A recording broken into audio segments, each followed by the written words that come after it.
So I got a feeling that this article is about to blow up. It's called Age of the Agent Orchestrator. It's written by Shaimal, who's applied AI at OpenAI. And every once in a while, we get a blog post or an article that just seems to kind of be a little bit prescient about the future. It's usually from people that are kind of on the inside of AI that can kind of see where it's going. And more people are kind of hammering this point. What skills and abilities will be required in the future as AI intersects with more and more jobs? Now, I always kind of describe the future of jobs as looking like kind of like playing the game of Factorio. So Factorio, if you haven't played it, it's this sort of a factory building 2D simulation. You start by mining iron ore with a pickaxe, basically, eventually building up various drills and smelting facilities and power plants, eventually making train stations, conveyor belts, and it just gets crazy from there. You get to design systems and slowly kind of over time see how those systems behave and optimize it here and there to improve outputs. And you're kind of trying to model how to improve that system and then keep adding complexity and optimizing it the whole way. If there's bottlenecks, you try to improve on the bottlenecks. Now, more and more various AI researchers are kind of hinting that the people that are going to really succeed in the AI game are going to be people with some of these skills. So here, for example, is Will Depew. So he's Master of Slop at OpenAI, apparently. That's an interesting job title. I wonder what the job description is. How do you become the Master of Slop? And this is what the Master of Slop has to say about kind of the future of work. He's saying, I do think the future of work is like StarCraft or Age of Empires. You have 200 micro agents you're directing to fix problems, gather information, reach out to people, design new systems, etc. And you know what? Yeah, it's about time. And that's why I think this Age of the Agent Orchestrator, which great title, by the way, that's why it's so good, because I think it kind of breaks down this idea, this concept into more kind of easy to understand chunks. So a lot of us kind of had this idea, and this person sat down and kind of wrote out why, kind of wrote the proof, if you will. So let's take a look. So the question is, a lot of people, his family, are asking this person what happens, what the world is going to look like when AI agents can do everything. Now, we're not close to that yet, but the abilities of these agents are rapidly improving, so it's important to think about. And one great way to think about it is what is scarce, what is in short supply. Markets tend to organize around whatever is in short supply. So for quite some time now, the scarce thing that we've had now and leading up to this moment is knowing how to write software, for example, right? So if you knew how to code something up that did a particular thing, you would create tons of value for everyone. When Excel showed up, the scarce thing was, for a while, was people that knew how to use it. If you knew how to use Excel, you can model a business. Talents like yours would be in short supply and therefore very in demand. You would get paid more.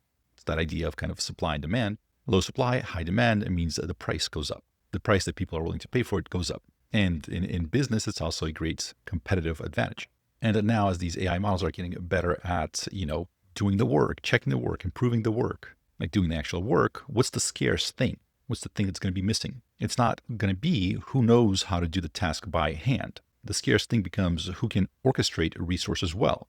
Compute, capital, access to data, and human/expert judgment. To illustrate this point, just a few days ago, I wanted to scrape a certain website it had a bunch of data that I wanted to analyze. I wanted to see if there was some relationship between two sets of numbers. It doesn't really matter what they are.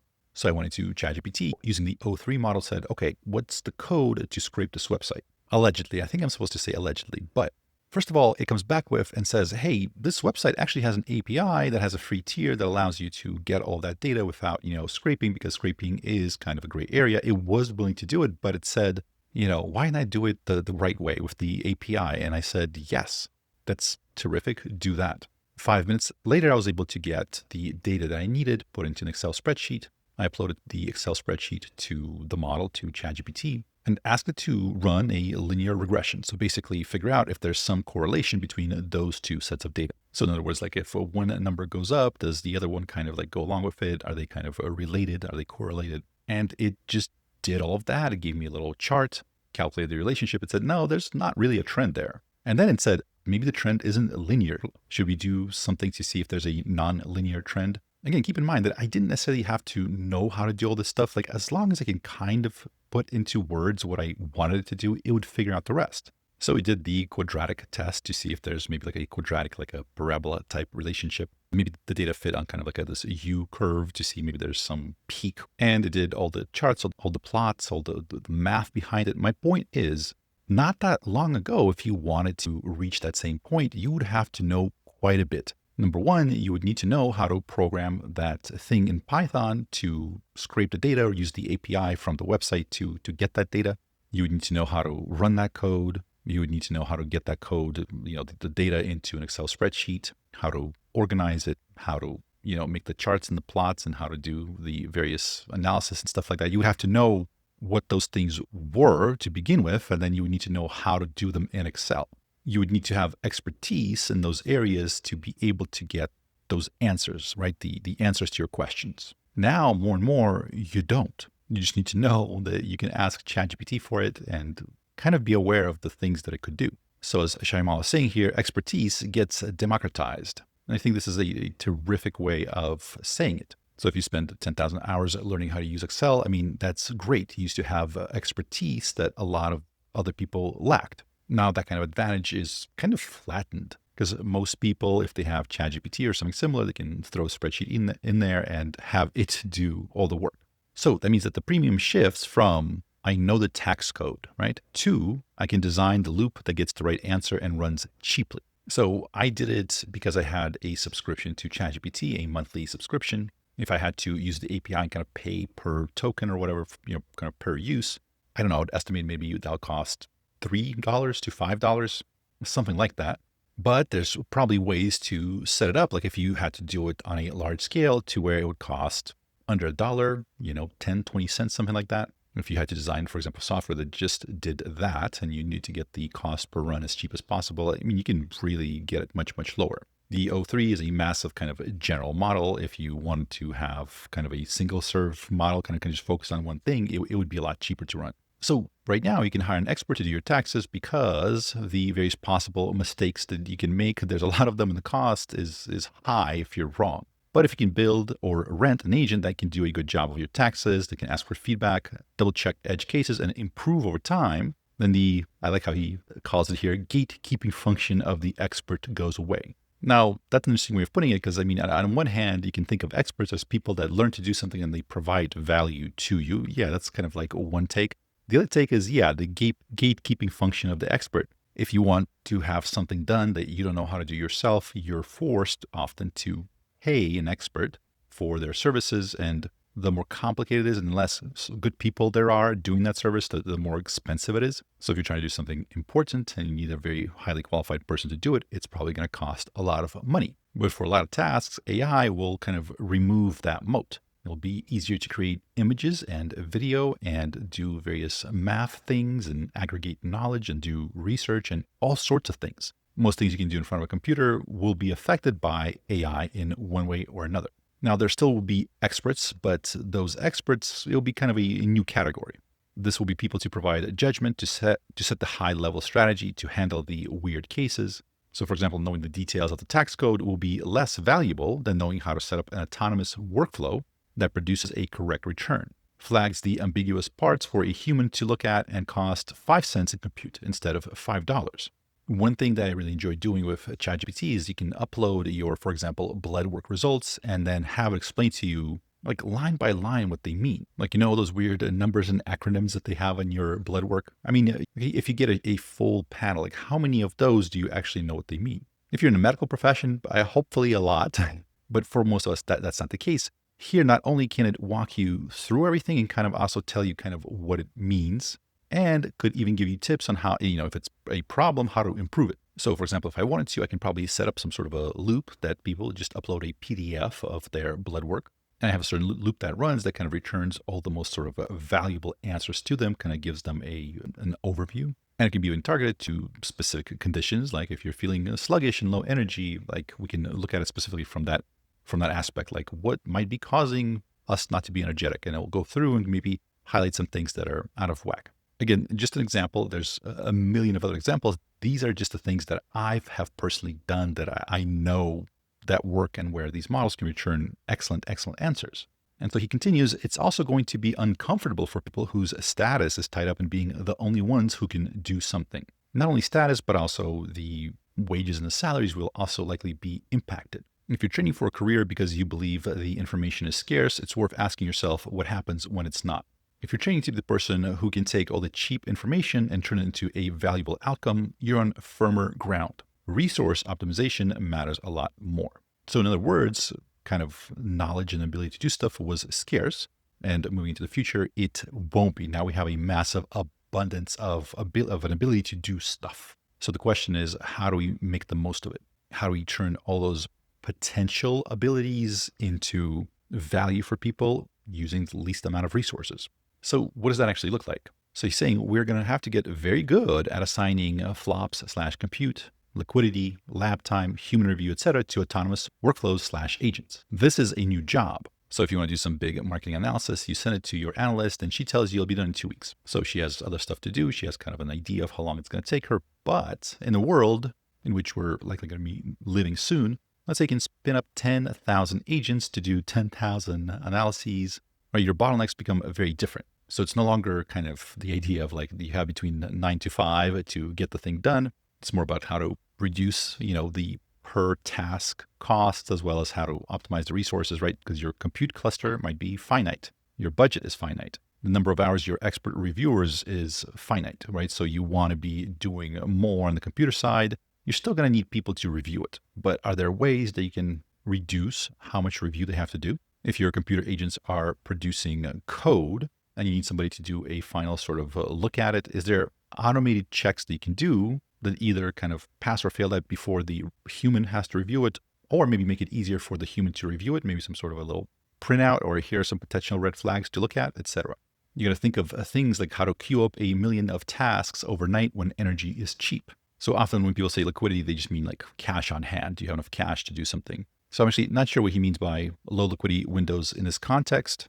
Let me know in the comments if that makes sense to you. I mean, we're not talking about cash, right? We're talking about, I'm not getting that line. Let me know if you do. What is a low liquidity window in this context?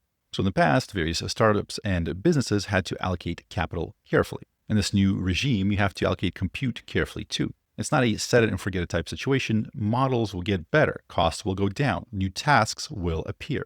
You will need people whose job it is to literally orchestrate fleets of AI agents and the scarce resources they need. Think of it like an air traffic controller or orchestrator for agents. The very best companies already do some of this. They optimize the cloud spend, they schedule jobs, they think about capital efficiency, but still they're extremely wasteful of both human and machine time. One thing that I found absolutely insane about the DeepMind, Google's DeepMind's Alpha Evolve, the recent paper that they published, is that they use this AI model to optimize Google's vast data centers that they call Borg. So this new solution that the AI came up with has been in production for over a year, and it continuously recovers on average 0.7 of Google's worldwide compute resources. The sustained efficiency gain means that at any given moment, more tasks can be completed on the same computational footprint. So kind of exactly what he's talking about in the paper. Reducing waste means you can get more done. The people that are going to win are the ones that can optimize and make it better.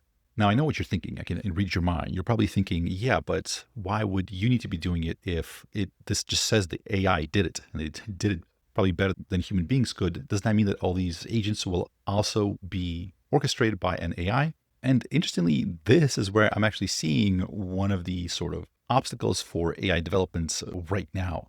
Currently, a lot of the AI agents that are being built, they have a problem with long-term coherence. When you try having them run on their own and pursue long horizon tasks, after a while, they tend to fall apart. Alpha Evolve, interestingly, wasn't a fully autonomous AI agent. It was really, I think of it as an LLM, right? That's kind of like the pilot, the thing driving it. They had a certain structure around it, including automatic evaluations of the outputs. But a lot of the inputs, as you can see here, they came in from the human scientist/engineer. They came up with the initial prompts and configurations. They chose the LLMs that need to go in here. They wrote some evaluators for the outputs, programs that would judge how good the outputs were. And they also provide the initial sort of database. Like, here's what we know so far. Here's that. Why don't you try these things out? And here's how you judge if you're doing well or not, right? So the humans set up all of that. And Alpha Evolve ran this insane sort of evolutionary search, weeded out the bad things. And the good ideas that seemed prominent, they would kind of have offspring, if you will. They would propagate to future generations, and then they would keep searching through those branching chain of ideas.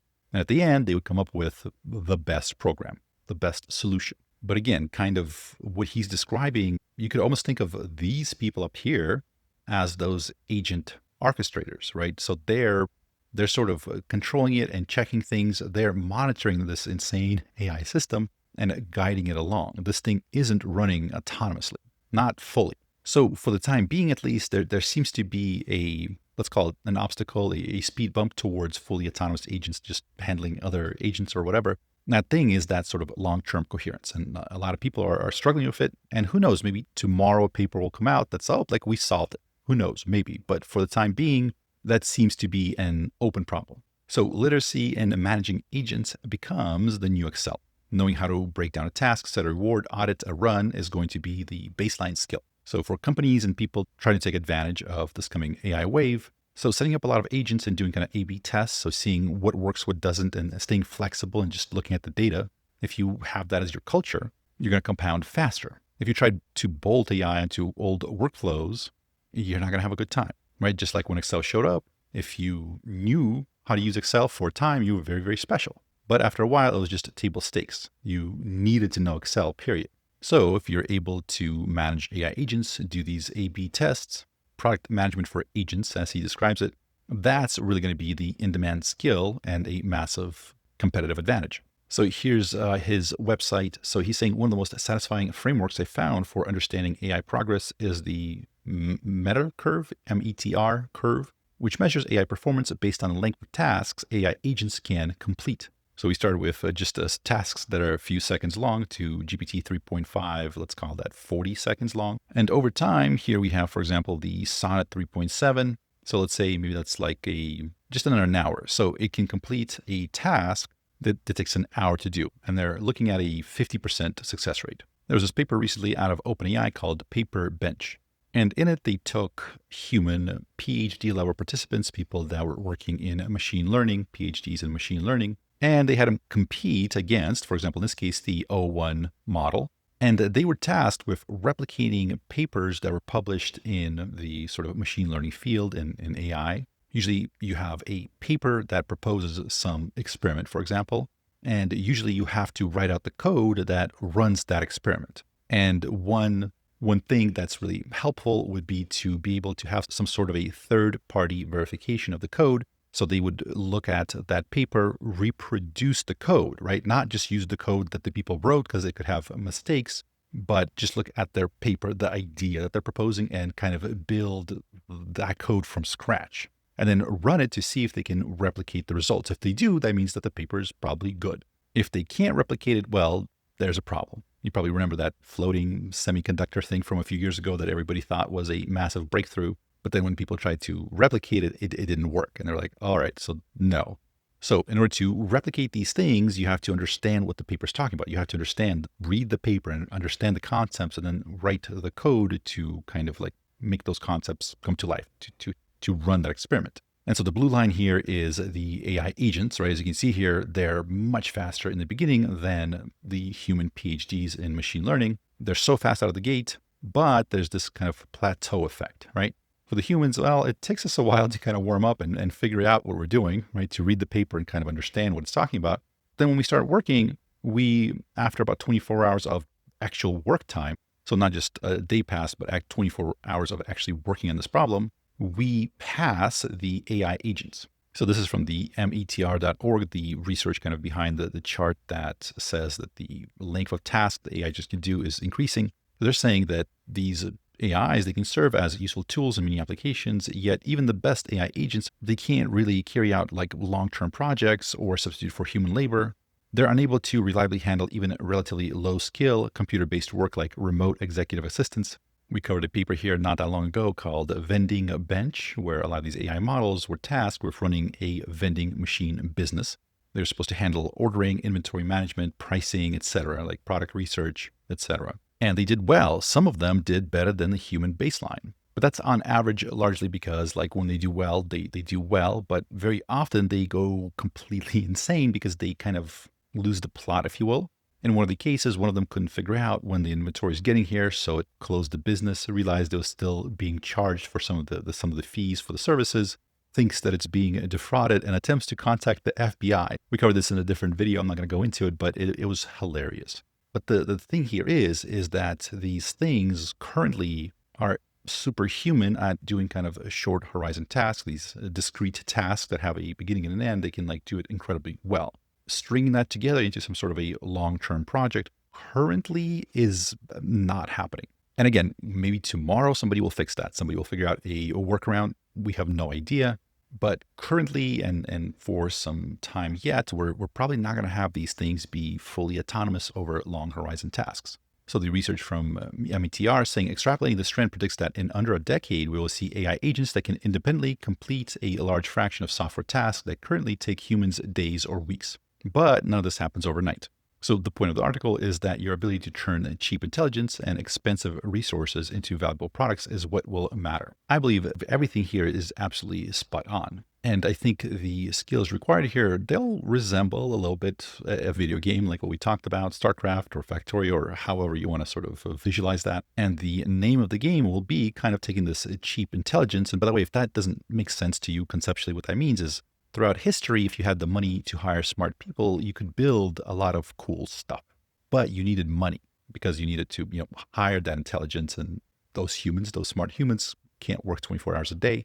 With AI, you can have it work 24 hours a day. It's not very expensive. With this paper bench example, right? So how much would it cost you to hire a PhD level machine learning scientist to work on your project for 24 hours? Not one day, but 24 hours of work. So here in this paper, they're saying it costs $400 in API credits to run that agent on a 12-hour rollout. And the O3 that is kind of judging how well it does, right? So think about this, like how they did this paper is they actually created kind of like what we've been just talking about. They have this thing doing the work and they have this thing kind of judging the work output, right? So it's $400 in API credits to run it for 12 hours and then $66 to have the O3 mini judge the paper output. And there we're talking about PhD level machine learning work. Obviously, I think for a lot of the other less demanding tasks, it would be a lot cheaper. So if there's some project or thing that the market, the people out there are willing to, let's say, pay $10,000 for, and you're able to create a team of agents, right? Some of them producing the things, other ones maybe troubleshooting it, grading it, doing quality assurance, etc.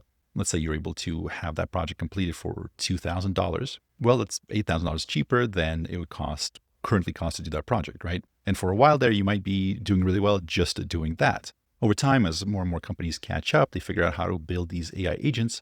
They also will figure out how to produce it for $2,000. Then the trick will be to kind of figure out how to use less resources, less compute, how to make it better, etc. Maybe you can cut the cost in half to where it costs $1,000. And I think kind of those two things, those are like the stages that we're going to be in over our near-term future. Step one is figure out how to replicate the stuff that humans are doing with AI agents.